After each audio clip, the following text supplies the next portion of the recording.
نکاح ہو چکا تھا۔ منیزہ اپنے کمرے میں تھی۔ حورین کسی کے نہ آنے کا دکھ کم کرنے کے لیے سیلفی لے رہی تھی تاکہ اپنی دوستوں کو دکھا سکے، اور بوا احد کے ساتھ اپنے کمرے میں بیٹھی تھیں۔ میری دونوں بچیاں بہت معصوم ہیں احد۔ منیزہ کے ساتھ ساتھ میں نے حور کی ذمہ داری بھی تمہیں دی ہے۔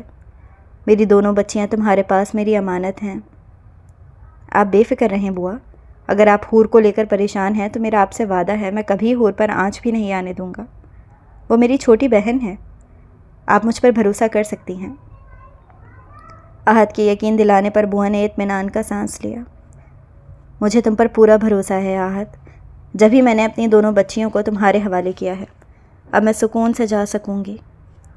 ایسی باتیں کیوں کر رہی ہیں بوا آپ؟ لندن سے بہت اچھے ڈاکٹرز آ رہے ہیں، انشاءاللہ آپ بہت جلد ٹھیک ہو جائیں گی۔ احد نے آگے بڑھ کر عقیدت سے ان کے ہاتھ تھامے۔ موت بہت کڑوی حقیقت ہے، پر پھر بھی کوئی اس سے انکار نہیں کر سکتا۔ آج نہیں تو کل، کل نہیں تو کچھ وقت بعد انسان اس حقیقت کو تسلیم کرنے یہ تب بھی آئے گی۔ انسان اس حقیقت سے نظریں پھیر لے، یہ پھر بھی آئے گی۔ اور میں اس حقیقت کو تسلیم کرتی ہوں۔ میں اپنے آنے والی موت کے لیے تیار ہوں۔ مجھے اللہ پر یقین ہے کہ وہ میرے ساتھ اچھا معاملہ کرے گا، اور جب اس کی رحمت پر یقین ہو جائے تو پھر ڈر نہیں لگتا، بلکہ اس کے پاس جانے کی چاہ بڑھ جاتی ہے۔ ان کی باتوں پر احد لاجواب ہو گیا۔ ہاں، کڑوی حقیقت ہی تو تھی۔ اس کی ماں جا چکی تھی، اس کا باپ جا چکا تھا۔ میں چاہتی ہوں جب تک میں ہوں منیزہ میرے پاس رہے۔ میں اس کو روک نہیں رہی، اگر تم چاہو تو۔ آپ مجھے شرمندہ کر رہی ہیں بوا، پلیز آپ صرف حکم کیا کریں۔ اس نے عقیدت سے بوا کے ہاتھوں پر بوسہ دیا۔ بوا اس کی بات سن کر مسکرا دیں۔ انہیں دلی سکون مل چکا تھا۔ ان کی بچیاں محفوظ ہو گئی تھیں۔ اف، تم تو سر پر سوار ہو گئی ہو مس چورنی۔ ہاں، چورنی ہی ہو۔ پولیس والے کے دل پر ڈاکہ ڈالا ہے تم نے، وہ بھی دن دھاڑے۔ وہ ویسے اگر پتہ ہوتا لڑکیاں گھبراتی ہوئی اتنی اچھی لگتی ہیں تو سب کو ڈرا کے رکھتا۔ ہاں، خالد تم ہی اچھی لگتی ہو۔ آنکھیں بند کیے وہ مس چورنی سے مخاطب تھا۔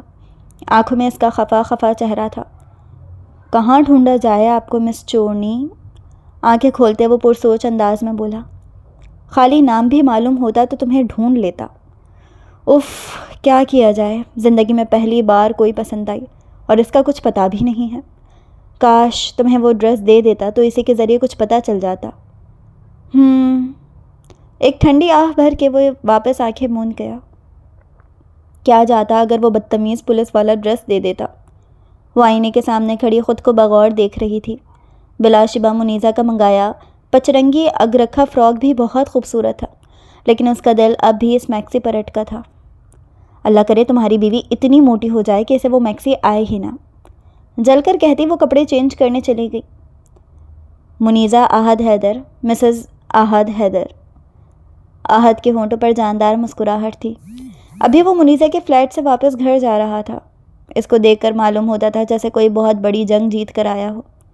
گاڑی گھر کے پورچ میں آ کر رکی۔ مسکراتے ہوئے وہ اندر جانے لگا جب پیچھے سے آتی آواز نے اس کے بڑھتے قدم روک دیے۔ احد، مجھے کچھ مہربانی کر کے مجھ سے بات کرنے کی کوشش مت کیا کریں۔ میں آپ کی موجودگی صرف اپنے باپ کی خواہش کی وجہ سے برداشت کر رہا ہوں، کیونکہ میرا یہاں رہنا بھی میرے باپ کی خواہش تھی، اور آپ کو یہاں سے نہ نکالنا بھی میرے باپ کی خواہش تھی۔ سکینہ کو ذلیل کر کے وہ وہاں سے چلا گیا۔ سکینہ اپنے آنسو پیتی اسے جاتا دیکھ رہی تھی، جو بے حس بننے کے سارے ریکارڈ توڑ چکا تھا۔ بوا صحیح کہتی ہیں، آپ کا دل میں نے دکھایا ہے احد، اور اب آپ کے دل پر مرہم بھی میں ہی رکھوں گی۔ میں نے آپ کا اعتبار نہیں توڑا تھا احد، ایک بار میری آنکھوں میں دیکھ لیتے۔ محبت میں تو نظروں کو پڑھا جاتا ہے۔ آپ نے میرے الفاظ پڑھ لیے، ایک بار نظریں پڑھ لیتے تو نہ آپ تکلیف میں ہوتے نہ میں۔ آنکھیں بند کیے اندھیرے کمرے میں لیٹی وہ تصور میں احد سے مخاطب تھی۔ پتہ نہیں میں کیسے آپ کو سب سمجھاؤں گی۔ آپ کے سامنے آتے ہی ایسے لگتا ہے جیسے بولنے کی صلاحیت ختم ہو گئی ہے، اور آپ تو میری خاموشی بھی نہیں سمجھتے۔ وہ ٹھنڈی آہ بھر کے رہ گئی۔ نکاح کو 2 دن ہو گئے تھے۔ ان دونوں دنوں میں احد 2 بار بوا سے ملنے آیا تھا، لیکن وہ ایک بھی بار احد کے سامنے نہیں گئی تھی۔ کتنا بدل گیا ہے سب کچھ ان 3 سالوں میں، سب سے بڑھ کر آپ کا اور میرا رشتہ۔ وہ ابھی لیتی ہوئی سوچوں میں مگن تھی جب حورین بوکھلائی بوکھلائی روتی ہوئی کمرے میں آئی۔ آپی وہ کیا ہوا ہے حور، تم رو کیوں رہی ہو؟ منیزہ بھی ہڑبڑا کے فوراً اس کے پاس آئی۔ وہ چھوٹی نانی نہیں اٹھ رہی، وہ روتے ہوئے منیزہ سے بولی۔ منیزہ ایک بھی لمحہ لگائے بغیر بوا کے کمرے میں بھاگی۔ فلیٹس والے قریبی احباب سب افسوس کر کے جا چکے تھے۔ منیزہ بالکل خاموش نظریں جھکائے بیٹھی تھی۔ حورین بھی رو رو کر بے حال ہو چکی تھی۔ کچھ گھنٹے پہلے ہی بوا کی تدفین ہوئی تھی۔ سب کا کہنا تھا ان کا چہرہ مسکراتا ہوا تھا۔ منیزہ اور حورین نے بھی آحد کے ساتھ جانے سے منع کر دیا تھا، اور وہ اس نے خود بھی انہیں فورس نہیں کیا تھا۔ رات دیر تک وہاں رہ کر وہ 2 بجے کے قریب اپنے گھر آیا۔ منیزہ کو روتا دیکھ کر اس کا دل کیا کہ وہ اس کے پاس جائے، اس کے آنسو پوچھے، لیکن پھر ہمیشہ کی طرح دماغ دل پر غالب آ گیا۔ وہ اپنے جذبات اور احساسات کو قابو کرنا سیکھ گیا تھا، اور اب اس کا دماغ اس کے دل پر غالب رہتا تھا۔ انہیں چھوڑ کر وہ گھر آیا۔ گھر میں کوئی نہیں تھا، ملازم جا چکے تھے۔ اسے بھوک کا احساس ہوا تو وہ کچن میں گیا۔ وہ کھانے کے ارادے سے فریج میں گھسا، لیکن پھر فریج کے دروازے پر اس کی گرفت مضبوط ہوئی۔ اس نے اپنے دانتوں کو آپس میں زور سے ملایا۔ بھوک لگ رہی ہے تو میں کھانا گرم کر دوں؟ سکینہ کی آواز سن کے اس کا حلق تک کڑوا ہو گیا۔ اس نے بنا جواب دیے زور سے فریج کا دروازہ بند کیا اور بنا کوئی جواب دیے وہاں سے چلا گیا۔ 3 دن احد نے انہیں اپنے فلیٹ میں رکنے دیا، اور پھر آج انہیں اپنے ساتھ اپنے گھر لے آیا۔ منیزہ اور حورین نے منع کیا بھی وہ نہیں آنا چاہتی تھیں۔ وہ کچھ دن اور اپنے گھر میں رہنا چاہتی تھیں، پر اب احد نے ان کی ایک نہیں سنی اور انہیں لے آیا۔ اتنے بڑے گھر منیزہ کے لیے تو عام بات تھی۔ اس کا بچپن رانیوں کی طرح گزرا تھا، لیکن حورین کبھی اتنے بڑے گھروں میں نہیں رہی تھی۔ وہ بچپن میں منیزہ کے گھر چھوٹی نانی کے پاس رہنے آتی تھی، پر یہ گھر تو منیزہ کے گھر سے بھی بہت بڑا تھا۔ وہ خاموشی سے چلتے سارے گھر کا جائزہ لے رہی تھی، اور منیزہ تو اپنے دل کی بگڑتی کیفیت پریشان تھی۔ اس کا دل بری طرح وسوسوں کا شکار ہو رہا تھا۔ اس کا دل کر رہا تھا وہ الٹے پیر یہاں سے بھاگ جائے، پر اب کوئی اور راستہ نہیں تھا۔ رات 11:30 کا وقت تھا۔ کھانا وہ لوگ کھا کر آئے تھے۔ حورین یہاں سے لیفٹ جاؤ گی تو دوسرا کمرہ تمہارا ہے، وہاں تمہاری ضرورت کی ساری چیزیں موجود ہیں، اور بھی کچھ چاہیے ہو تو بتانا۔ سیڑھیوں کے لیفٹ سائڈ کی طرف اشارہ کرتے اس نے حورین کو کمرے کا بتایا۔ حورین تو پہلے ہی تھکی ہوئی تھی، اسبات میں سر ہلاتے کمرے کی طرف بڑھ گئی۔ حورین کے پیچھے منیزہ بھی جانے لگی۔ اس نے شدت سے دعا کی تھی کہ احد اسے نہ روکے، پر ہر بار جیسا آپ چاہیں ویسا نہیں ہوتا۔ وہ تمہارا روم نہیں ہے، واپس آؤ۔ اسکول کی ملاقات کے بعد آج پہلی بار وہ منیزہ سے مخاطب ہوا، اور اس بار لہجہ انجان نہیں تھا بلکہ بہت سخت تھا۔ منیزہ کا دل ایک بار پھر کیا وہ یہاں سے بھاگ جائے۔ حورین جا چکی تھی۔ وہ پیچھے مڑی اور احد کو سوالیہ نظروں سے دیکھا۔ وہ اسے ہی دیکھ رہا تھا۔ اس کی سوالیہ نظروں کے بدلے احد نے اس کا ہاتھ پکڑا اور ابھی صرف 2 قدم ہی آگے بڑھا تھا جب سکینہ کی آواز آئی۔ یہ لڑکی کون ہے احد؟ ان کی آواز پر احد نے سختی سے اپنی مٹھی بھیجی۔ اس کے ہاتھ میں پکڑا منیزہ کا ہاتھ بہت بری طرح دبا۔ منیزہ کو لگا اس کی ہڈی ٹوٹ جائے گی۔ اس کے منہ سے کی آواز نکلی جسے یہ اکثر نظر انداز کیے وہ مڑا اور سکینہ کے روبرو آیا۔ ہاتھ میں اب بھی منیزہ کا ہاتھ تھا جسے وہ سختی سے دبوچے کھڑا تھا۔ کتنی پر کہنا پڑے گا کہ مجھے مخاطب نہ کیا کریں، ورنہ میں آپ کی عزت اور اپنے باپ کی خواہش کا احترام ہرگز نہیں کروں گا۔ آپ میرے مرحوم باپ کی بیوی تھی، مہربانی کر کے وہی رہیے، میری ماں بننے کی کوشش مت کریں۔ سکینہ کو بول کر اس نے ایک نظر اپنے ساتھ کھڑی منیزہ کو دیکھا جو نظریں جھکائے کھڑی تھی۔ وہ سکینہ کو پہچان چکی تھی، لیکن پھر بھی اسے احد کا اس طرح سے ان سے بات کرنا اچھا نہیں لگا تھا۔ منیزہ کو یوں نظریں جھکائے دیکھ اس کے ہونٹوں پر کمینی مسکراہٹ آئی۔ سکینہ جو نم آنکھیں لیے وہاں سے جا رہی تھی احد کے دوبارہ بولنے پر رکی۔ لیکن اب پوچھ ہی لیا ہے تو بتا دیتا ہوں، یہ میری ذاتی ملازمہ ہے۔ باندھی، ہاں باندھی کہہ سکتی ہیں، یہ میری باندھی ہے۔ اس کے اس طرح بولنے پر منیزہ نے جھٹ سے نظریں اٹھا کے اسے تکلیف سے دیکھا۔ وہ بظاہر سکینہ کی طرف دیکھ رہا تھا، پر اس کا مکمل دھیان منیزہ کی طرف تھا۔ وہ اپنے اوپر منیزہ کی نظریں بخوبی محسوس کر سکتا تھا۔ وہ بول کر رکا نہیں۔ منیزہ کا ہاتھ ویسے ہی پکڑے وہ اسے لیے تیزی سے سیڑھیاں چڑھنے لگا۔ منیزہ اس کے ساتھ اتنی تیزی سے سیڑھیاں نہیں چڑھ پا رہی تھی۔ وہ 2 بار سیڑھیوں سے گرتے گرتے بھی بچی، اور اگر اس کا ہاتھ احد کی گرفت میں نہیں ہوتا تو یقیناً وہ گر جاتی، لیکن اس دوران اس کے پاؤں پر 2 بار بری طرح لگی۔ پیچھے کھڑی سکینہ اسے دکھ سے دیکھنے لگی۔ وہ یہی سوچ رہی تھی کہ اب اس معصوم کا کیا قصور اور اب وہ کیسے اسے برداشت کرے گی۔ وہ اس کا ہاتھ پکڑ کے کمرے میں لایا تھا۔ وہ جو پہلے ہی کچھ سمجھ نہیں پا رہی تھی، اس کے بگڑتے تیور دیکھ مزید بوکھلائی۔ ہاں ہاں، وہ ہمت کر کے اس سے پوچھ رہی تھی اور ساتھ ہی دعا بھی کر رہی تھی کہ کاش ویسا نہ ہو جیسا وہ سوچ رہی ہے۔ کیوں میری جان، تم تو بہت سمجھدار ہو، پھر اتنا گھبرا کیوں رہی ہو؟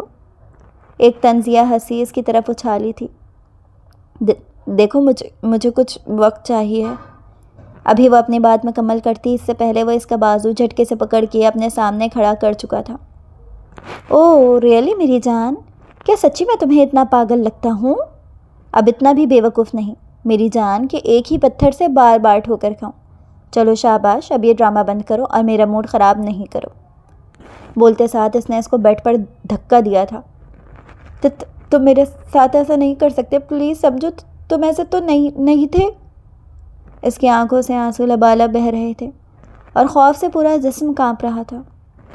واو، تمہاری اداکاری واقعی کمال کی ہے۔ میرے علاوہ کوئی اور ہوتا تو یقیناً اچھے سے بے وقوف بنتا۔ وہ اس کا جبڑا اپنے ہاتھوں میں دبوچے اپنی گرفت مزید سخت کر گیا اور دوبارہ اسے روبرو کیا۔ اور تم تو ایسے ٹس میں بہا رہی ہو جیسے بہت پاک دامن ہو۔ یہ کام تو تمہیں اچھے سے آتا ہوگا میری جان۔ دوسروں کو بے وقوف بنانا تمہارا پسندیدہ مشغلہ ہے نا؟ اس کا جبڑا اب تک اس کے ہاتھوں میں تھا اور وہ ہاتھ اس کے سینے پر رکھے مستقل اسے ہٹانے کی ناکام کوشش کر رہی تھی۔ اور یار، اب تو میں بھی بہت امیر ہوں، تمہارے اس مرحوم شوہر سے کہیں زیادہ، اور پلس جوان بھی۔ تمہیں تو خوش ہونا چاہیے تھا۔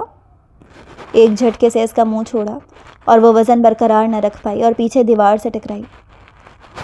تم میرے کردار پر انگلی نہیں اٹھا سکتے، سمجھے؟ نکاح کیا ہے تم نے مجھ سے، تمہاری زر خرید باندھی ہرگز نہیں ہوں میں۔ اپنے کردار کے خلاف سن کے اس کا خوف کہیں غائب ہوا اور غصہ اود آیا۔ آواز کی کپکپاہٹ بھی غائب تھی۔ حیرت ہے، تم جیسی لڑکی کا بھی کردار ہوتا ہے۔ انٹرسٹنگ۔ اس کی بات وہ طنز میں اڑا گیا۔ تم ایسے تو نہیں تھے، تم تو محبت کرتے تھے نا مجھ سے، پھر یہ سب کیوں کر رہے ہو؟ وہ چہرہ ہاتھوں میں چھپا کے روتی ہوئی وہیں دیوار کے سہارے بیٹھتی چلی گئی۔ وہ قدم قدم چلتا اس کے پاس کھڑا ہوا۔ صحیح کہا تم نے، محبت تھی، ہے نہیں، اور تم سے شادی میں نے محبت میں کی ہے۔ اگر تم یہ سوچ رہی ہو تو بالکل غلط سوچ رہی ہو۔ بولتے ہوئے وہ گھٹنوں کے بل بیٹھا تھا اور سیدھے ہاتھ کی شہادت کی انگلی سے اس کی تھوڑی پکڑ کر چہرہ اونچا کیا تھا اور اس کی آنکھوں میں اپنی آنکھیں گاڑھی۔ میں نے تم سے شادی تمہیں تمہاری اوقات یاد دلانے کے لیے کی ہے، جو اب تمہیں روز پتہ چلے گی کہ تمہاری اوقات میری نظر میں کیا ہے اور تم میری زندگی میں کیا حیثیت رکھتی ہو۔ اب وہ کھڑا ہو کر چہرے پر طنزیہ مسکراہٹ لیے اسے دیکھ رہا تھا۔ چلو اب جلدی سے یہ ناٹک بند کرو اور کھڑی ہو۔ وہ اپنے سامنے کھڑے اس پتھر کو دیکھ رہی تھی۔ یہ وہ تو نہیں تھا جس سے اس نے محبت کی تھی۔ کیا اپنے لک کے ساتھ وہ خود بھی کیا اتنا بدل چکا ہے کہ اسے میری تکلیف اور آنسو بھی نہیں دکھ رہے؟ یہ سوال اس کے دل سے اٹھا تھا اور آنسوؤں میں روانی آئی تھی۔ ایسے کیا دیکھ رہی ہو؟ یہی سوچ رہی ہو کہ ان آنسوؤں کا اثر کیوں نہیں ہو رہا مجھ پر؟ اس کے آنسوؤں کا وہ انگلی کے پوروں سے اٹھا کے ہوا میں جھٹکا تھا اور اسے کندھوں سے تھام کے اپنے سامنے کیا تھا۔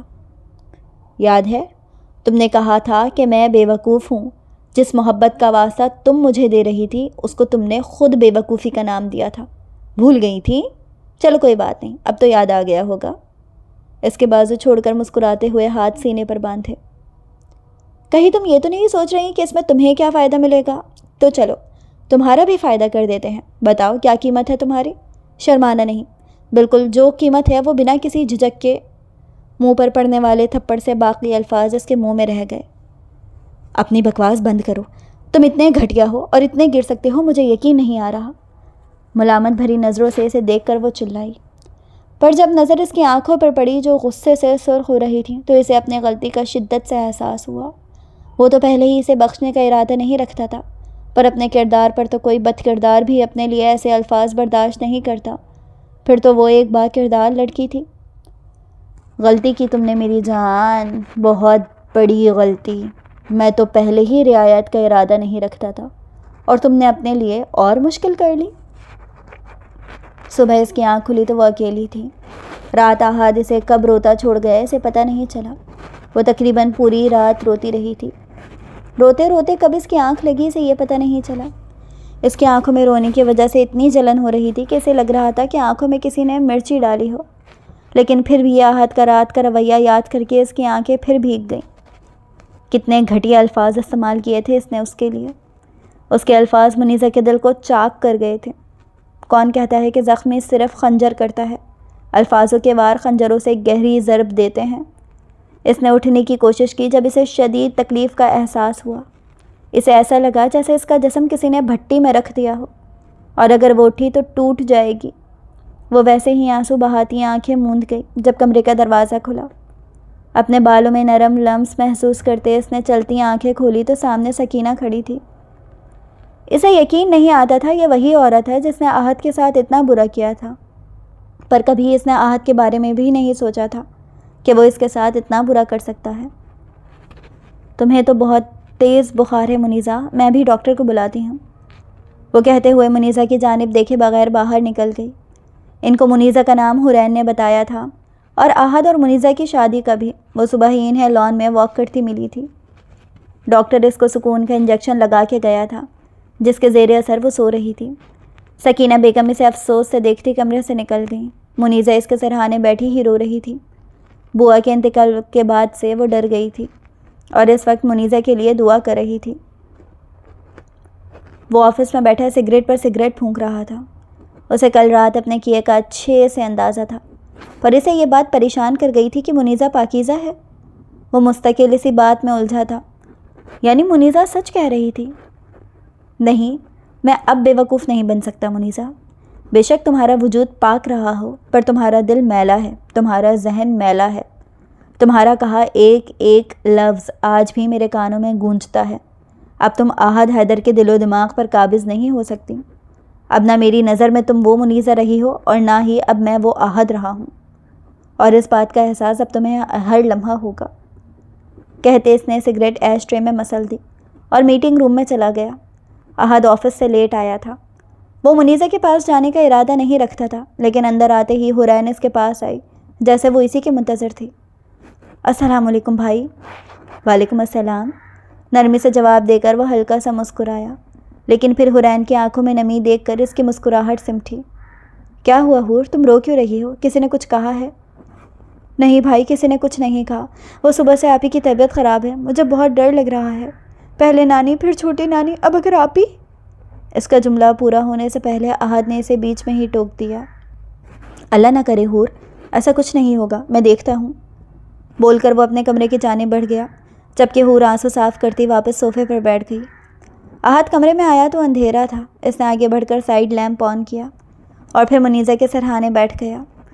وہ گہری نظروں سے منیزہ کو دیکھ رہا تھا۔ وہ ایک ہی دن میں کتنی زرد پڑ گئی تھی۔ احد نے اس کے گال اپنی ہاتھ کی پشت سے چھوئے تو اس کو منیزہ کے بخار کا اندازہ ہوا۔ وہ اس وقت بھی بخار میں تپ رہی تھی۔ اسے نہ جانے کیوں اپنی اس لاپرواہی پر شدید غصہ آیا۔ اسے منیزہ کو تھوڑا ہلایا، پر شاید وہ دوائیوں کے زیر اثر تھی۔ وہ ایک خیال کے تحت نیچے آیا، لیکن اب وہاں حرین نہیں تھی، وہ اپنے کمرے میں جا چکی تھی۔ اس نے سوچا اسے کمرے سے بلا لے، لیکن پھر اپنے قدم روک لیے۔ اتنی رات کو اسے بلانا ٹھیک نہیں لگا۔ وہ تو پہلے ہی اس کی طبیعت کو لے کر اتنی پریشان تھی۔ وہ کچن میں گیا، فریج میں سے ٹھنڈے پانی کی بوتل نکالی اور ایک باؤل میں وہ ٹھنڈا پانی ڈالا، اور پھر فریزر سے آئس کیوبز نکال کر اس باؤل میں ڈالے۔ اس نے کوئی کپڑے یا تولیہ دیکھا، پر اسے نہیں ملا۔ وہ واپس روم میں آیا، فرسٹ ایڈ باکس سے روئی نکالی اور پھر اپنا کوٹ اتار کے صوفے پر اچھالا، اور اپنی شرٹ کے کف فولڈ کرنے کے بعد اپنے شوز اور ساکس اتارے اور واپس منیزہ کے سرہانے بیٹھ گیا۔ ٹھنڈے پانی میں روئی ڈبو کر وہ روئی سے اس کی پٹیاں کرنے لگا۔ حرین کی بات اس کے دل پر لگی تھی کہ واقعی اگر منیزہ کو کچھ ہو گیا تو۔ اس سے آگے وہ سوچ نہیں سکا، لیکن ایک انجانے ڈر نے اس کے دل میں پناہ لی تھی۔ کافی دیر اس کے ٹھنڈے پانی سے پٹیاں کرنے کے بعد اس نے ٹیمپریچر چیک کیا تو اب وہ نارمل تھا۔ ابھی پوری زندگی پڑی ہے منیزہ، تم تو ابھی سے ہار مان رہی ہو۔ ابھی تو میں نے اپنا انتقام شروع بھی نہیں کیا۔ گہری نظروں سے اسے دیکھتے وہ وہاں سے اٹھ گیا۔ اس نے ہر چیز واپس اپنی جگہ پر رکھی اور کمرہ بالکل ویسا ہی کر دیا جیسا تھا۔ دیکھنے کے بعد کوئی نہیں کہہ سکتا تھا کہ یہاں کوئی آیا تھا۔ احد دوسرے روم میں آیا، فریش ہو کر بیڈ پر لیٹ گیا۔ آنکھیں بند کرتے منیزہ کی سسکیاں بھرتا چہرہ نظر آیا۔ اس نے آنکھیں کھول دیں، دل کی کیفیت بہت عجیب ہو رہی تھی۔ وہ وہاں سے اٹھا اور واپس اپنے کمرے میں گیا جہاں منیزہ تھی۔ بیڈ پر منیزہ کے برابر لیٹ کر وہ منیزہ کو دیکھنے لگا اور پھر سیدھا ہو کر لیٹ گیا۔ نہیں احد، تم نہیں ہار سکتے۔ تم نے ان کو بھی سزا دی ہے جو بے قصور تھے، اور اب جب مجرم سامنے ہے تو تم کمزور نہیں پڑ سکتے۔ اس نے سختی سے اپنی آنکھیں میچیں، جیسے اس کے اس طرح کرنے سے آنکھیں بند کرتے ہی جو منیزہ کا چہرہ نظر آتا ہے وہ غائب ہو جائے گا۔ صبح جب منیزہ کی آنکھ کھلی تو وہ کمرے میں اکیلی تھی۔ اسے دیکھ کر اندازہ نہیں ہوا کہ احد رات کو کمرے میں آیا تھا یا نہیں۔ وہ تھوڑی دیر ایسے ہی بیٹھی رہی، طبیعت اب بہتر تھی۔ شاید رات کو احد کی پٹیاں کرنے کا اثر تھا۔ وہ اٹھ کر فریش ہونے چلی گئی۔ دل اب بھی بوجھل تھا۔ باہر آئی تو سامنے صوفے پر سکینہ بیٹھی تھی اور ٹیبل پر ناشتہ رکھا تھا، اور بیڈ پر حورین مرجھائی صورت لے کر بیٹھی تھی۔ ان دونوں کو دیکھ کر منیزہ مسکرائی اور بیڈ پر حورین کے پاس بیٹھ گئی۔ سکینہ بھی ناشتے کی ٹرے لیے بیڈ پر منیزہ کے پاس آ گئی۔ اسے ناشتہ کروا کے میڈیسن دے کر وہ نیچے آ گئی اور حور منیزہ کے پاس ہی بیٹھ گئی۔ شادی کو مہینے سے اوپر ہو چکا تھا۔ اس عرصے میں احد کو جب موقع ملتا وہ منیزہ کو ذلیل کرنے میں کسر نہیں چھوڑتا۔ اپنے سارے کام اس نے منیزہ کے ذمہ ڈالے تھے، پھر چاہے وہ اس کے جوتے پالش کرنا ہی کیوں نہ ہو۔ اس عرصے میں منیزہ نے اس سے بات کرنے کی کئی بار کوشش کی، پر اس نے منیزہ کو ملازموں کے سامنے بری طرح جھڑک دیا۔ حورین کے سامنے وہ منیزہ سے بدتمیزی نہیں کرتا تھا، نہ منیزہ کو کچھ بولتا تھا، اور نہ ہی منیزہ حور کے سامنے کچھ ظاہر کرتی تھی۔ حورین نے کالج جانا واپس شروع کر دیا تھا، جبکہ منیزہ کی یونیورسٹی احد نے چھڑوا دی تھی۔ سکینہ منیزہ سے بہت ہمدردی رکھتی تھی، پر وہ اس کی کچھ بھی مدد نہیں کر سکتی تھی، اور ان سب کی ذمہ دار بھی وہ اپنے آپ کو سمجھتی تھی، کیونکہ عورت ذات سے نفرت احد نے ان کی وجہ سے کی تھی۔ انہوں نے منیزہ کو اپنے اور احد کے خراب تعلقات کی وجہ نہیں بتائی تھی، اور منیزہ نے بھی ان پر یہ ظاہر نہیں کیا تھا کہ وہ سب جانتی ہے۔ وہ آفس میں بیٹھا کوئی فائل دیکھنے میں مصروف تھا جب آفس کا دروازہ کھول کر سبھی اندر آیا۔ ہیلو مسٹر ایش۔ اس کو دیکھتے ہوئے احد نے اپنے سامنے رکھی فائل بند کی۔ آ گئے آپ، اور اب یاد آ رہی ہے آپ کو میری؟ کہیں اتنے عرصے میں چورنی کے ساتھ تو مصروف نہیں تھے؟ احد نے ایک ایک لفظ چبا چبا کر جتانے والے انداز میں بولا۔ بالکل، کل ہی واپس آیا ہوں، اور ہاں، اسے مس چورنی بولنے کا حق صرف میرا ہے، تم اسے بھابھی بول سکتے ہو۔ سبھی احد کی شادی کے 3-4 دن بعد ہی کسی کیس کے سلسلے میں شہر سے باہر گیا تھا۔ احد نے اسے اپنی شادی کی بات سے بے خبر رکھا تھا، پر وہ اسے بتانے کا ارادہ رکھتا تھا، لیکن ابھی نہیں۔ ہاں بھابھی بھی بول لوں گا، لیکن پہلے اسے ڈھونڈ تو لو، احد نے انٹر کام پر کافی کا کہا۔ ہاں ڈھونڈ لوں گا، لیکن اس سے پہلے ایک اور لڑکی کو ڈھونڈنا ہے۔ پچھلے 3 سال سے ڈھونڈ رہا ہوں، پر کہیں نہیں مل رہی۔ کون لڑکی؟ 2 شادیاں کرنے کا ارادہ ہے تمہارا؟ احد نے حیرت سے پوچھا۔ نہیں یار، شادی تو مجھے مس چورنی سے ہی کرنی ہے، لیکن اس سے پہلے ایک کام ہے، وہ پورا کرنا ہے۔ بولتے ہوئے سبھی نے کافی اٹھائی جو ابھی پیون رکھ کر گیا تھا۔ کون سا کام؟ احد نے اسے مشکوک نظروں سے دیکھا۔ سبھی سے ہمیشہ یہی بولتا تھا کہ ایک کام ہے، لیکن کبھی یہ نہیں بتایا کہ کیا کام ہے۔ چھوڑنا ایش، تیرے مطلب کا نہیں ہے۔ اس نے ٹالنا چاہا، پر احد آج ٹلنے کے موڈ میں نہیں تھا۔ لیکن میں جاننا چاہتا ہوں، میرے کام کا ہو یا نہ ہو، میں تمہارے بارے میں جاننا چاہتا ہوں سبھی۔ احد نے نہایت سنجیدگی سے کہا۔ اس کی باتیں سن کے سبھی نے اپنی کافی ٹیبل پر رکھی۔ احد نے نہایت سنجیدگی سے کہا۔ اس کی باتیں سن کے سبھی نے اپنی کافی ٹیبل پر رکھی۔ کیا جاننا چاہتے ہو؟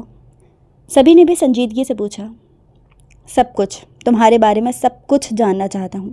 تمہاری فیملی، تمہارا پاسٹ، تمہارا مقصد جس کا تم اکثر کہا کرتے تھے، اور اب بھی تم کوئی نہ کوئی کام کا ذکر کرتے رہو۔ کیا کرو گے جان کر احد؟ کچھ حاصل نہیں ہونا جان کے۔ اس نے واپس کافی منہ سے لگائی اور ہلکا سا مسکراتے ہوئے بولا۔ ایک بار پھر احد کو ٹالنا چاہا، لیکن پھر بھی مجھے جاننا ہے۔ اس بار احد نے غصے سے کہا۔ اس کی بلا وجہ کی ضد پر سبھی کو بھی غصہ آیا۔ ابھی تم آفس میں ہو احد، میٹنگز وغیرہ ہوں گی، اس بارے میں پھر کبھی بات کریں گے۔ زمان، میری آج کی ساری میٹنگز کینسل کر دو، اور جب تک میں نہ کہوں میرے آفس میں کوئی نہ آئے۔ انٹر کام رکھ کر وہ سبھی کو دیکھنے لگا۔ اشارہ صاف تھا کہ اب کوئی بہانہ نہیں چلے گا۔ سبھی نے ٹھنڈی آہ بھر کے اسے دیکھا، جو آج ضد لگا کر بیٹھا تھا اور ہاتھ میں پکڑا اپنا کافی کا مگ ٹیبل پر رکھا۔ اور پھر ایک لمبی سانس لے کر اسے سب بتانا شروع کیا۔ جیسے جیسے وہ سبھی کی باتیں سنتا جا رہا تھا، اس کے چہرے پر کرب اور حیرت نمایاں تھی۔ سبھی بول کر رکا۔ اس کے رکنے پر احد اسے منتظر نظروں سے دیکھنے لگا۔ جب وہ نیچے منہ کیے بیٹھا رہا اور کچھ نہ بولا تو احد کو مجبوراً خود اسے مخاطب کرنا پڑا۔ پھر کیا ہوا سبھی؟ احد کی آواز میں دکھ تھا۔ پھر میری زندگی ختم ہو گئی احد، برباد ہو گیا میں نے اپنا سب کچھ کھو دیا، سب کچھ۔ بولتے ہوئے سبھی کی آنکھوں سے ایک آنسو گرا۔ اس کے آنسو دیکھ کر احد کو اپنے اندر کچھ ٹوٹتا ہوا محسوس ہوا۔ اسے سبھی بہت عزیز تھا اور آج وہ سبھی کو پہلی بار روتا ہوا دیکھ رہا تھا۔ وہ میرے پاس آئی تھیں۔ میں اسکول یونیفارم کی ٹائی اتار رہا تھا جب انہوں نے آگے بڑھ کر خود میری ٹائی اتاری۔ فہد، یہاں بیٹھو میرے پاس۔ ہیرا نے اسے اپنے ساتھ بیڈ پر بٹھایا۔ کچھ دیر پہلے ہی اس کی عارف انکل سے بات ہوئی تھی۔ جی ماما۔ فہد عمر میں زیادہ بڑا نہیں تھا، مگر گھر کے حالات دیکھتے ہوئے وہ اپنی عمر سے زیادہ عقل رکھتا تھا۔ میرا بیٹا، آپ ماما سے پرومس کرو، ماما جو بولیں گے آپ مانیں گے اور کسی کو کچھ نہیں بتائیں گے۔ جی ماما، پرومس۔ فہد، آپ کی ماما کو برین ٹیومر ہے اور آپ کی ماما کے پاس وقت کم ہے۔ ہیرا کو بولنا تھا کہ فہد فوراً کھڑا ہو گیا۔ وہ اتنا بچہ ہرگز نہیں تھا کہ وہ ہیرا کے کہے گئے الفاظوں کا مطلب نہ سمجھے۔ نو ماما، آپ کو کچھ نہیں ہوگا، میں ڈیڈ سے بات کروں گا، وہ آپ کا علاج کروائیں گے، ورنہ میں پولیس میں جا کر بول دوں گا کہ میرے ڈیڈ میرے ماما کو مارتے ہیں اور ان کا علاج بھی نہیں کروا رہے۔ فہد بول کر رونا شروع کر چکا تھا۔ اسے کہاں برداشت تھا، وہ تو اپنی ماما کی تکلیفیں ہی بہت مشکل سے برداشت کرتا تھا۔ فہد، ادھر آؤ میرے پاس، رونا نہیں ہے، آپ تو اسٹرانگ بوائے ہو نا، میرے بریو بیٹے ہو نا، آپ رو کر ماما کو پریشان کرنا چاہتے ہو؟ ہیرا نے اسے واپس اپنے پاس بٹھایا اور اس کے آنسو صاف کیے۔ ہیرا کے اس طرح پوچھنے پر فہد نفی میں سر ہلانے لگا اور خود بھی اپنے آنسو صاف کرنے لگا۔ اور آپ نے ماما سے پرومس کیا ہے نا، آپ ماما کے سیکریٹس کسی کو نہیں بتاؤ گے، تو کیا اب آپ ماما سے کیا ہوا پرومس توڑ دو گے؟ ایک بار پھر فہد نے نفی میں سر ہلایا۔ گڈ، ماما کا شہزادہ۔ اب میری بات سنیں فہد، کل عارف انکل آپ کے اسکول آئیں گے۔ جب آپ کی ٹیچر آپ سے بلا کے پوچھیں آپ انہیں جانتے ہو تو آپ ان کو بولنا وہ آپ کے نانا ہیں، وہ کل چھٹی سے پہلے آئیں گے۔ اوکے ماما، لیکن میں ان کو پہچانوں گا کیسے؟ وہ اولڈ ہوں گے بیٹا اور وائٹ کلر کے ڈریس میں آئیں گے، اور پھر وہ آپ کو اپنے ساتھ لے جائیں گے اور آپ بنا کچھ کہے ان کے ساتھ چلے جانا۔ وہ آپ کو ایئرپورٹ لے کر جائیں گے، وہاں سے آپ کی یو کے کی فلائٹ ہے۔ جب آپ یو کے پہنچو گے تو وہاں آپ کو کوئی لینے آ جائے گا، یہ سب آپ کو عارف انکل سمجھا دیں گے اور آپ کو ان کی ساری باتیں غور سے سننی ہیں اور ساری باتوں پر عمل بھی کرنا ہے، اور پھر آپ وہیں یو کے میں رہو گے۔ سمجھ رہے ہو نا ماما کی باتوں کو؟ فہد کو مستقل خاموش پا کر ہیرا نے اس کے گال پر پیار سے اپنا ہاتھ رکھا۔ اور ماما آپ؟ میں وہاں اکیلے نہیں جاؤں گا، وہ بھرائی ہوئی آواز میں بولا۔ ہیرا نے اسے خود میں بھینچ لیا۔ اکیلے نہیں میری جان، آپ کے جانے کے کچھ دن بعد ماما بھی آ جائیں گی۔ اب پرومس کرو آپ ماما کی بات مانو گے؟ پیار کرتے ہو نا ماما سے؟ ہیرا کے گلے لگے ہی اس نے جواب دیا۔ پھر ماما کی بات مانو گے نا؟ جی ماما۔ اس کی فرما برداری پر ہیرا نے اس کے سر پر بوسہ دیا اور تھوڑی دیر وہ اسے ایسے ہی گلے لگائے بیٹھی رہی۔ پھر فہد کو پیار کر کے اسے فریش ہونے کا بول کر خود کھانا لانے چلی گئی۔ ہیرا نے پوری رات فہد کو دیکھتے اس کے پاس گزاری تھی۔ اپنے جان سے عزیز بیٹے کو دور بھیجنا اس کے لیے آسان نہیں تھا۔ صبح اس نے فہد کو بھیجنے سے پہلے بہت پیار کیا اور پھر اس کو اسکول بھیج دیا۔ فہد بھی اپنے آنسو روک کر اسکول چلا گیا۔ وہ اپنی ماں کے سامنے رو کر انہیں مزید دکھی نہیں کرنا چاہتا تھا۔ اس کا اسکول ٹائم ختم ہوئے گھنٹہ ہو چکا تھا اور وہ ابھی تک نہیں آیا تھا۔ اب ہیرا کی بے سکونی اطمینان میں بدل چکی تھی۔ وہ جانتی تھی وہ اب تک یہاں سے کافی دور ہو چکا ہوگا۔ اس کی فلائٹ دوپہر 2 بجے کی تھی۔ وہ اطمینان سے صوفے پر بیٹھ گئی۔ اسے معلوم تھا اب اسے کیا کرنا ہے۔ اب اسے فیصل سے آزادی چاہیے تھی اور اب اس کے پیر کی بیڑی وہ توڑ چکی تھی۔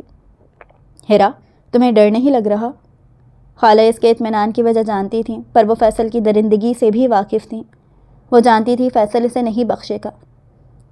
پتہ ہے ڈر کی آخری حد کیا ہوتی ہے؟ جب وہ حد سے بڑھ جاتا ہے تو ختم ہو جاتا ہے۔ خالہ اسے حیرت سے دیکھنے لگیں۔ وہ ڈرپوک سے ہیرا بالکل نہیں لگ رہی تھی۔ فیصل نے مجھے اتنا ڈرایا ہے کہ اب اس کا ڈر میرے دل سے ختم ہو چکا ہے۔ میں اپنے پیروں میں پڑی زنجیروں کو توڑ چکی ہوں۔ میں فہد کو فیصل کی پہنچ سے بہت دور بھیج چکی ہوں۔ اب میں فیصل سے آزادی حاصل کروں گی۔ وہ انسان نہیں، درندہ ہے، اور میں ایک درندے کے ساتھ اب ہرگز نہیں رہوں گی۔ خالہ کوئی جواب دیتی ہیں اس سے پہلے فیصل کے چیخنے کی آواز آئی۔ اس کے چیخنے پر خالہ اور ہیرا کے ساتھ ساتھ ملازم بھی اس کی طرف متوجہ ہوئے، لیکن اس کے چیخ کر باہر نکالنے پر سارے ملازم باہر چلے گئے۔ فہد کہاں ہے؟ وہ غصے سے مٹھیاں بھیچے ہیرا کی جانب بڑھا، لیکن ہیرا کے اطمینان میں کوئی فرق نہیں آیا۔ وہ ویسے ہی کھڑی فیصل کو دیکھ رہی تھی۔ خالہ دل پر ہاتھ رکھے کھڑی تھی، انہیں فیصل سے خوف محسوس ہو رہا تھا۔ تھوڑی دیر پہلے ہی فیصل کو خبر ملی تھی کہ فہد کو چھٹی سے پہلے ہی کوئی لے جا چکا ہے، اور ٹیچر کے کہنے کے مطابق فہد کو اس کے نانا لے کر گئے تھے۔ وہ یہ سنتے ہی سمجھ گیا تھا ان سب کے پیچھے ہی ہیرا کا ہاتھ ہے۔ اس بار ہیرا کو وہ بہت سخت سزا دینے کا ارادہ رکھتا تھا۔ وہ وہیں ہے جہاں اسے ہونا چاہیے تھا، تمہارے سائے سے بھی دور۔ ہیرا ویسے ہی اطمینان سے کھڑی کہہ رہی تھی۔ اس کا اطمینان فیصل کو جلا رہا تھا۔ میں آخری بار پوچھ رہا ہوں ہیرا، فہد کہاں ہے؟ کیوں، کیا ہوا؟ ڈر لگ رہا ہے؟ اتنی محنت جو کی ہے وہ ضائع نہ ہو جائے؟ کہیں یہ ساری دولت ہاتھ سے نہ نکل جائے؟ بولتے ہوئے ہیرا استہزائیہ ہنسی۔ اور ریئلی ہیرا، تم اتنی بے وقوف ہو؟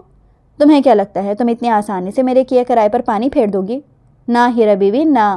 آپ کے مقابل فیصل عثمانی کھڑا ہے جسے ہارنے کی عادت ہی نہیں۔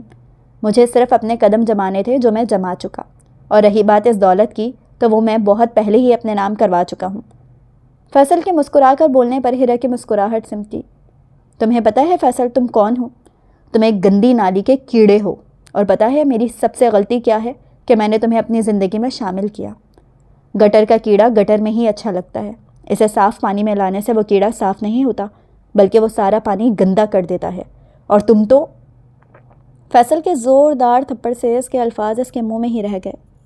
اپنے سرخ گال پر ہاتھ رکھے اس نے فیصل کو دیکھا، جو خوخوار نظروں سے اسے ہی دیکھ رہا تھا، اور پھر ہیرا کا ہاتھ ہوا میں بلند ہوا اور فیصل کے گال پر اپنی انگلیوں کے نشان چھوڑ گیا۔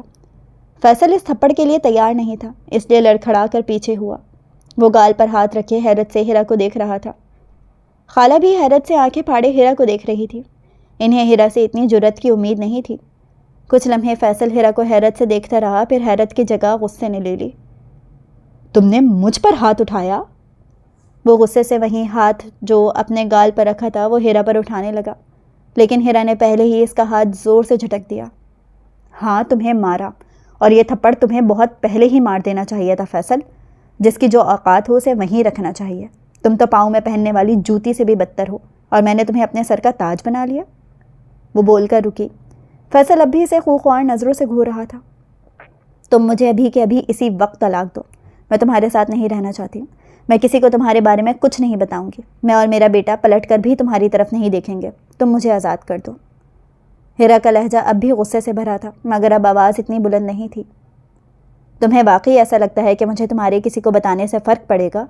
مجھے رتی برابر بھی فرق نہیں پڑے گا ہیرا، اور فہد کو تمہیں ڈھونڈ ہی لوں گا، لیکن اس سے پہلے تمہیں آزادی ضرور دوں گا، لیکن مجھ سے نہیں، اس زندگی سے۔ بولتے ساتھ وہ ہیرا کو کچھ بھی سمجھنے کا موقع دیے بغیر اسے بازو سے گھسیٹتے ہوئے کچن میں لے جانے لگا۔ ہیرا اس سے اپنا بازو چھڑوانے کی ہر ممکن کوشش کر رہی تھی۔ خالہ جو یہ سب سکتے کی حالت میں دیکھ رہی تھی، ہیرا کے چلانے پر ہوش میں آئیں۔ فیصل اسے گھسیٹتے ہوئے تقریباً کچن میں لا چکا تھا جب خالہ اسے روکنے سامنے آئیں۔ فیصل نے اپنے دوسرے ہاتھ سے خالہ کو پکڑا اور کچن کے برابر والے کمرے میں دھکا دیا اور باہر سے دروازہ لاک کر دیا، اور پھر دوبارہ ہیرا کو گھسیٹتے کچن میں لایا۔ کچن میں لا کر اس نے ہیرا کو زمین پر دھکا دیا اور خود کچن میں بنے ایک چھوٹے سے اسٹور میں گیا اور وہاں مٹی کے تیل کا کین اٹھا کے لایا۔ اس کی یہ حرکت دیکھ ہیرا کی روح کانپ گئی۔ وہ وہاں سے اٹھ کر بھاگنے لگی جب فیصل نے اس کی کلائی پکڑ کر اسے واپس زمین کی جانب دھکا دیا۔ وہ وزن برقرار نہیں رکھ پائی اور اس کا ماتھا سلیب سے ٹکرایا۔ آزادی چاہیے تھی نا؟ مجھے آج تمہارے اس بے بس زندگی پر رحم آ ہی گیا۔ اب میں تمہیں اس زندگی سے آزاد کر دوں گا، فیصل مسکراتے ہوئے کہنے لگا، اور پھر اپنے ہاتھ میں پکڑے کین سے تیل ہیرا پر ڈالنے لگا۔ نہیں، تم ایسا نہیں کر سکتے فیصل، ڈرو خدا سے۔ لیکن فیصل کان بند کیے اپنے کام میں لگا رہا۔ رحم کرو فیصل، اتنا ظلم نہ کرو کہ حساب کبھی پورا نہ ہو سکے۔ رحم کھاؤ اس معصوم پر، فیصل خدا را رحم کھاؤ۔ خالہ روتے ہوئے چلا رہی تھی اور مستقل دروازہ پیٹ رہی تھی، اور پھر وہ وہیں دروازے کے ساتھ بیٹھتی چلی گئیں۔ چلو، مرنے سے پہلے تمہیں ایک سرپرائز دیتا ہوں۔ بولتے ہوئے فیصل پیچھے ہوا، سلیب سے ٹیک لگائے وہ کھڑا ہوا اور ہاتھ میں پکڑا کین نیچے اپنے پاؤں کے پاس رکھا۔ جانتی ہو تمہارا باپ کیسے مرا؟ کس نے مارا تھا اسے، اور وہ ڈاکو کون تھے؟ فیصل کے بولنے پر ہیرا کی تمام حرکات ساخت ہو گئیں۔ دل نے فوراً دہائی دی تھی کہ اس کے باپ کی موت کی وجہ وہ نہ بنی ہو، اس کے باپ کا قتل فیصل نے نہ کیا ہو۔ ہیرا کو ساخت پا کے وہ مسکرایا۔ تمہارے باپ میں چربی بہت تھی، ریٹائر ہونے کی عمر میں بھی کرسی سنبھال کے بیٹھا تھا، اس ڈر سے کہ کہیں میں اس کی جگہ نہ آ جاؤں، اور اس کا ثبوت اس نے وصیت میں بھی دیا۔ کوئی کسر نہ چھوڑی میری ساری محنت برباد کرنے میں، لیکن پھر بھی میں نے داماد ہونے کا فرض نبھایا۔ کسی اور سے یہ کام نہیں کروایا کیونکہ وہ لوگ بہت تکلیف سے مارتے ہیں، لیکن میں نے بہت اچھے سے بالکل یہاں، اس نے اپنے ماتھے پر انگلی رکھی، گولی ماری تاکہ تکلیف نہ ہو اور جھٹ سے مر جائے۔ وہ بول کر ہنسا۔ ہیرا اسے ہی دیکھ رہی تھی۔ ہیرا کو دیکھ کر لگ رہا تھا جیسے کسی نے جسم میں سے سارا خون نکال لیا ہو۔ ہاں ہاں ہاں، جانتی ہو کیا کہا اس نے آخری بار مجھ سے؟ پہلے تو اسے مجھے دیکھ کر یقین ہی نہیں آیا۔ مجھے بول رہا تھا تمہیں جو چاہیے لے لو، جتنے پیسے چاہیے مجھے بتاؤ، میں دوں گا، مجھے جانے دو۔ سالہ دھرتی پہ بوجھ، زندہ رہ کر ویسے بھی اس نے اب کیا کرنا تھا، اس نے مار دیا۔ اف، بہت ہوشیاری سے کام کرنا پڑا تھا۔ پہلے اس کے گارڈ سے نمٹا۔ چھوڑو، جو تمہارے مطلب کی بات تھی وہ تمہیں بتا دی۔ بولو، کچھ کہنا نہیں چاہو گی؟ اسے خاموش آنسو بہاتے دیکھ فیصل نے مسکراتے ہوئے پوچھا، تم انسان نہیں ہو فیصل، نہ ہی تم جانور ہو اور نہ ہی درندے، تمہیں ان سب سے ملانا ان سب کی توہین ہوگی۔ فیصل اس کی باتیں بیزارگی سے سن رہا تھا۔ اس نے اپنی جیب سے سگریٹ کا ڈبہ نکالا اور اسی ڈبے سے ہی لائٹر نکالا اور سگریٹ سلگا کر گہرے گہرے کش لینے لگا اور ساتھ ہی ہیرا کو مسکرا کے دیکھنے لگا۔ میں اپنا انصاف اللہ پر چھوڑتی ہوں فیصل، تمہارا حساب اس دنیا میں نہیں ہو سکتا۔ یہاں کی سزا تمہارے ایک جرم کے لیے بھی ناکافی ہے۔ میرا حساب میرا اللہ تم سے لے گا، پھر میں دیکھوں گی تم کیا کرو گے، جب تم کیسے بچو گے۔ تم مجھے تو مار ہی چکے ہو فیصل، لیکن تمہاری موت دور نہیں، زیادہ سے زیادہ 100 سال جی لو گے۔ اس کے بعد تو تمہیں اسی کے پاس جانا ہے۔ جب تمہاری موت آئے گی تو کہاں بھاگو گے؟ فیصل کی سگریٹ اینڈ ہو چکی تھی۔ جب آئے گی جب کا جب دیکھیں گے، بول کر اس نے کین پر لات ماری اور وہ کین زمین پر گر گیا۔ کین کا رخ ہیرا کی جانب تھا، اس لیے سارا تیل بہہ کر ہیرا سے ٹکرایا اور فیصل نے اپنی جلتی سگریٹ ہیرا کے اوپر اچھالی اور کچن سے باہر نکل گیا۔ یہ سب لمحوں میں ہوا تھا اور پھر ہیرا کی دردناک چیخیں گھر میں گونجنے لگیں اور فیصل لاؤنج میں آ کر صوفے پر بیٹھ گیا۔ صوفے کی پشت سے سر ٹکا کے وہ آنکھیں موند گیا۔ آنکھوں سے ایک آنسو نکل کے چہرے سے گزرتا بالوں میں جذب ہو گیا۔ ہیرا کی چیخیں بلند ہونے کے بعد اس کے چہرے پر ہلکی سی مسکراہٹ آئی۔ ہیرا کی پہلی چیخ سن کر اس کے دل نے پہلی بار اسے ملامت کی تھی۔ اس کا دل کیا وہ روک دے، آگ بجھا دے، پر اس نے اپنے ضمیر کا، جو پہلے ہی مر چکا تھا، اس کا گلا گھونٹ دیا۔ سبھی خاموش ہو چکا تھا، ابھی بھی جھکا تھا چہرہ، آنسو ٹوٹ کر گود میں رکھے ہاتھوں پر گر رہے تھے۔ احد بالکل ساکت بیٹھا تھا، اس کے رونگٹے کھڑے ہو گئے تھے۔ احد کو محسوس ہوا جیسے اس کے اندر بولنے کی صلاحیت ختم ہو چکی ہے اور وہ زبان سے مفلوج ہو چکا ہے۔ آنسو سے چہرہ اس کا بھی بھیگ چکا تھا۔ کیا تھا سامنے بیٹھا شخص؟ احد کی ماں اس سے محبت نہیں کرتی تھی، اس کے باوجود وہ اپنی ماں کی موت پر تکلیف میں تھا، جبکہ اس کی ماں کی قدرتی موت تھی، اور سبھی اس کی ماں تو اس سے اپنی جان سے زیادہ محبت کرتی تھی اور سبھی کو بھی وہ جان سے زیادہ عزیز تھیں، اور اسی کے باپ نے اس کی ماں کو اتنی بے رحمی سے مار دیا۔ وہ اتنی اذیت کیسے برداشت کرتا آیا تھا؟ وہ تو سبھی کو ہمیشہ ہنستا مسکراتا شرارتی دیکھتا آیا تھا۔ وہ تو اندازہ بھی نہیں لگا سکتا تھا کہ سبھی اپنے اندر اتنا سب کچھ چھپائے بیٹھا ہے۔ احد کو اپنے سارے دکھ سبھی کے دکھوں کے آگے صفر لگے۔ سبھی نے ہاتھ کی پشت سے آنسو صاف کیے، پھر دونوں ہاتھوں کو ملا کے اپنے چہرے پر پھیرا۔ مجھے ماما کے انتقال کے 2 دن بعد عارف انکل نے بتایا تھا کہ ماما کا انتقال ہو گیا۔ میں بھی مر جانا چاہتا تھا، میں بھی اپنے ماما کے ساتھ انہی کی قبر میں ان کے ساتھ سونا چاہتا تھا۔ میں نے پاکستان آنے کا فیصلہ کیا، پر انہوں نے مجھے منع کر دیا۔ انہوں نے مجھے یہی بتایا تھا کہ ماما کا انتقال برین ٹیومر کی وجہ سے ہوا ہے۔ پھر جب میں نہیں مانا تو انہوں نے خالہ کو میرا نمبر دیا